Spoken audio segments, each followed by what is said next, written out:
Chemical properties of ether, रासायनिक गुण ether के, आज हम इसके बारे में स्टडी करेंगे।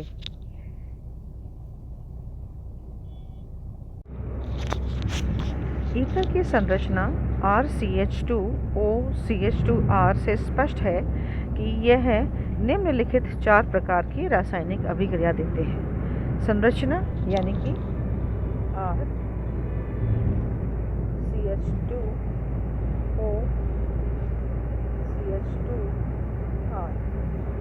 और हम जानते हैं ऑक्सीजन के ऊपर 2 लोन पेयर्स उपस्थित हैं। अब ये लोन पेयर्स की वजह से भी अभिक्रिया होंगी, R की वजह से भी अभिक्रिया होंगी। इवन ईथर के जो ऑक्सीजन परमाणु हैं उसके वजह से जो हो रही हैं वो अलग होंगी, और एल्किल समूह भी हो गया, बॉन्डिंग ब्रेक भी हो सकती है। तो देयर आर डिफरेंट टाइप्स। तो सबसे पहला जो हम लेंगे वो है एल्किल समूह की प्रतिस्थापन अभिक्रियाएं, यानी एल्किल जो समूह है उसका प्रतिस्थापन होता है किसी या एल्किल समूह में से हाइड्रोजन का या किसी और परमाणु का प्रतिस्थापन होता है, substitution reaction of the alkyl groups. तो हम पहला ले रहे हैं सब्स्टिट्यूशन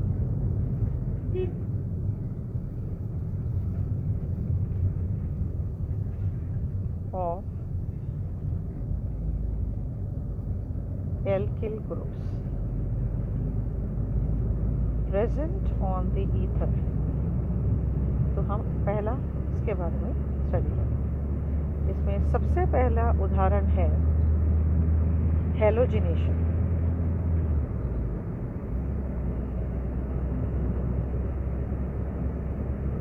हेलोजिनेशन वर्ड से ही हमें पता है कि हम ये बात कर रहे हैं कि हेलोजन प्रतिस्थापित कर रहा है एल्किल समूह में। नाउ क्लोरीन अथवा ब्रोमीन के साथ यदि हम ईथर को गर्म करते हैं तो ईथर के एल्फा कार्बन परमाणु पर हेलोजिनेशन हो जाता है। एल्फा परमाणु यानी कि जो ऑक्सीजन के बिल्कुल पास प्रेजेंट है उसके, दिस इज कॉल्ड एल्फा, तो इस पर हेलोजिनेशन होगा। ईथरीय ऑक्सीजन परमाणु से संलग्नित कार्बन पर उपस्थित हाइड्रोजन परमाणु हेलोजन परमाणु क्लोरीन या ब्रोमीन के द्वारा प्रतिस्थापित हो जाता है। That means it is substitution of which hydrogen, which is alpha hydrogen here, यानी इसका प्रतिस्थापन होगा या तो क्लोरीन के द्वारा या फिर ब्रोमीन, अगर हम लेते हैं तो ब्रोमीन के द्वारा। प्रतिस्थापित उत्पाद अभिक्रिया की दशा पर भी निर्भर करता है। सो इथॉक्सी ईथेन की हेलोजन के साथ अभिक्रिया का उदाहरण हम लेकर इसमें देखते हैं।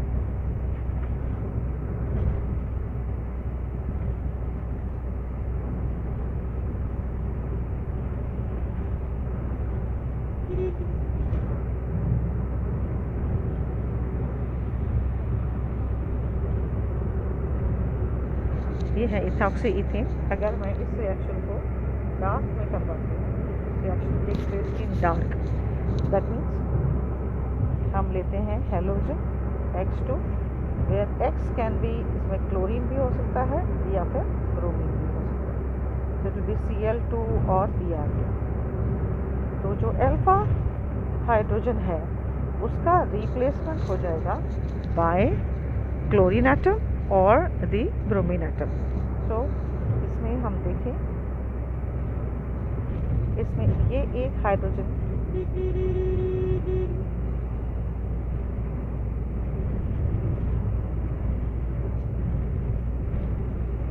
यहाँ पर CH की जगह पर X आ जाएगा। So this is one formation, alpha hydrogen is been replaced by X, यानी अल्फा हाइड्रोजन का X के द्वारा विस्थापन हो रहा है। और दूसरा जो है, अगर हम फिर से इसका एक और मॉलिक्यूल से क्लोरीन या ब्रोमीन या हेलोजन से अभिक्रिया करवाते हैं तो भी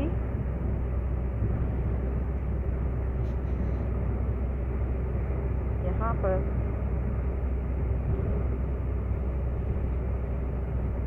H और फिर इसमें X जोड़ देंगे। सी बाय द डिफरेंट कलर, यहाँ पर भी इधर भी X जोड़ेगा, ये इसका हाइड्रोजन हट के यहाँ पे X लग जाएगा, इसका हाइड्रोजन हट के X लग जाएगा।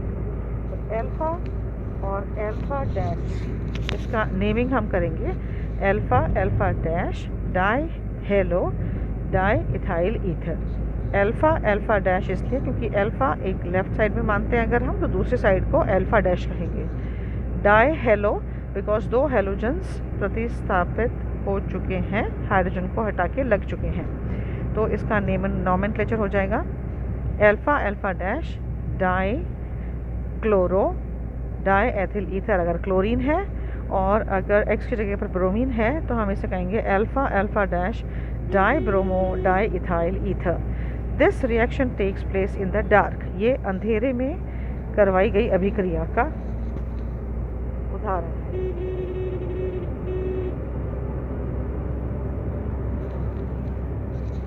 दूसरी क्रिया हम लेते हैं सूर्य के प्रकाश में, that means in the presence of sunlight.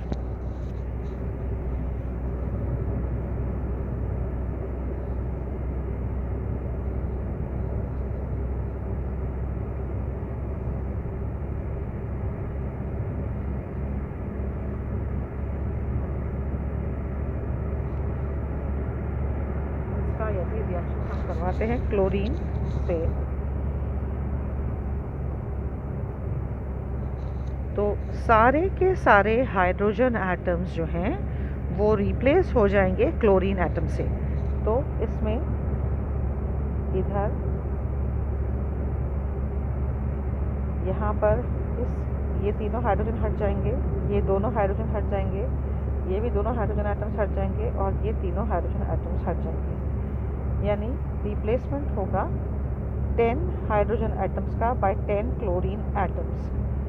और क्योंकि 10 हाइड्रोजन निकल रही हैं तो 10 इसमें क्लोरीन एटम जुड़ रहे हैं, तो जो हमें इसमें प्रोडक्ट मिलेगा वो होगा CCl3 CCl2, this is in the bonding, oxygen CCl2 and CCl3, और इसमें जो बाय प्रोडक्ट हमें मिलेगा इसके साथ में वो HCl भी मिलेगा। तो क्योंकि 10 जुड़े हैं इसलिए हमें यहाँ पे 10 क्लोरीन एटम्स लेने पड़ेंगे रिएक्शन को बैलेंस करने के लिए। सो 10 क्लोरीन तो HCl बना देते हैं, तो हमें 10 HCl मिलेगा। तो टोटल जो रिएक्शन होगा दैट विल बी